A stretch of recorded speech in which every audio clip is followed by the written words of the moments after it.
Thanks for that kind introduction, Julian, and it's fascinating, of course, to hear the different perspectives on trying to get insight through a well-structured measurement of different educational performance, different education systems, and looking at their performance. Of course, you're not alone. So we have a large number of transnational surveys these days. We have TIMSS that goes back a number of decades. We have PISA, which first hit the scene in its reported findings in 2000. We have PEARLS, which actually measures literacy. And we have a number of indices. So we're not short of instruments for examining education systems and ranking them. How should we approach them? They are, after all, a form of assessment, and I'll deal with that question. And I'll also, after just reflecting on that for a few moments, Julian, talk about how I would situate assessment as a process within education systems, both academic and vocational systems. So for me, one of the most important approaches to understanding how we should respond to these rankings, to these surveys, these indices, is Germany. Germany did extremely badly in the first PISA study. In 2000, the moral panic, which is Germany's phrase, the German policymakers' phrase themselves, the moral panic which hit German society when they thought they had achieved an extraordinarily high placing in developed systems, the data from PISA said something different. And they particularly were concerned about the long tail of underachievement and who was in that long tail. They could have done what many countries have done since then, which is listen to what the organisation running the survey actually says about performance and about high quality. And I want to differentiate the effort that you put into gathering data and running a good index from constructing sensitive conclusions about education systems from that process. Let's just reflect for a moment on what OECD was saying at the time. One of the things they said is that autonomous schools are associated with high-performing systems.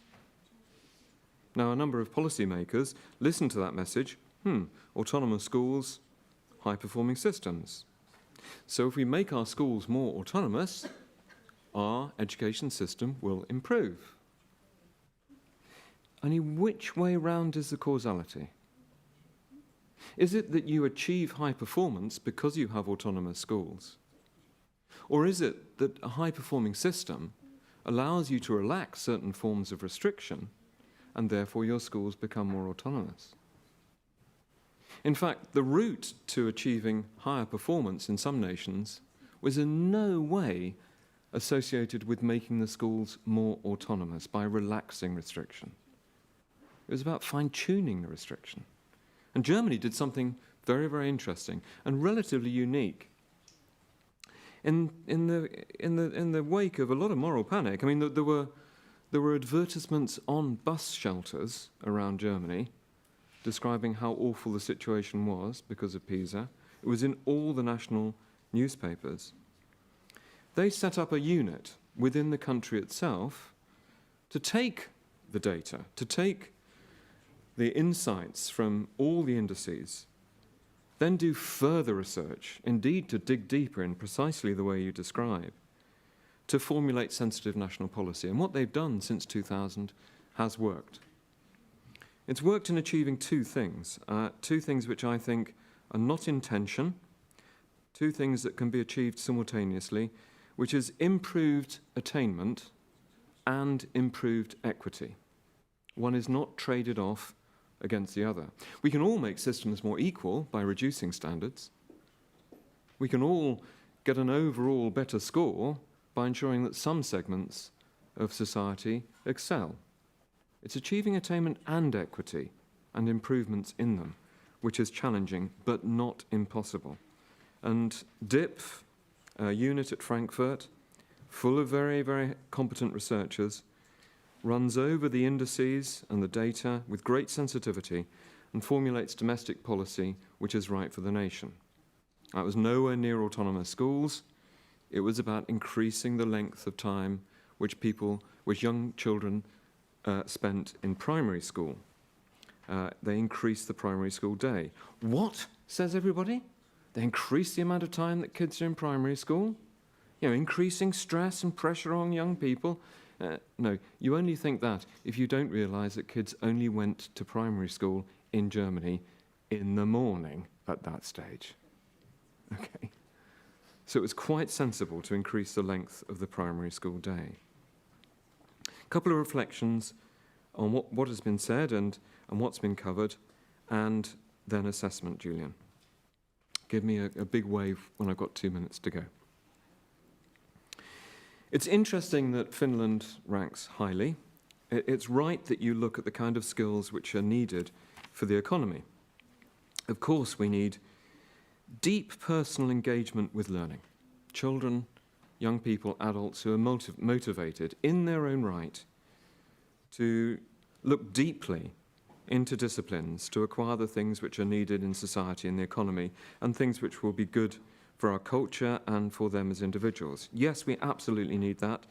That's included in the list of 21st century skills. Yes, we need young people and adults who can work with others and engage in social learning, which is good for both them and the institution and the cultural setting in which they're located. It's right that individuals are able to assemble very distinctive concepts and bodies of knowledge from different disciplines into frameworks of critical thinking which enable them to engage with real problems. That's absolutely right. All on the foundation of understanding fully the distinctive ideas in disciplines. And some countries do this very, very well. And they do it in both routes, both the academic and the vocational. I mean, of course, higher education, about 60% of it is vocational, engineering, medicine, law, so let's not forget that. But let's think of vocational systems. I'm glad that Switzerland does well in your rankings. In Switzerland, equality or equity between those pursuing an academic route and a vocational route is only achieved at around about the age of 50, which sounds terrible, doesn't it? Until you look at the data and it tells you that it's those in the academic route that have to catch up with those who've gone down the vocational route. And that's quite exceptional.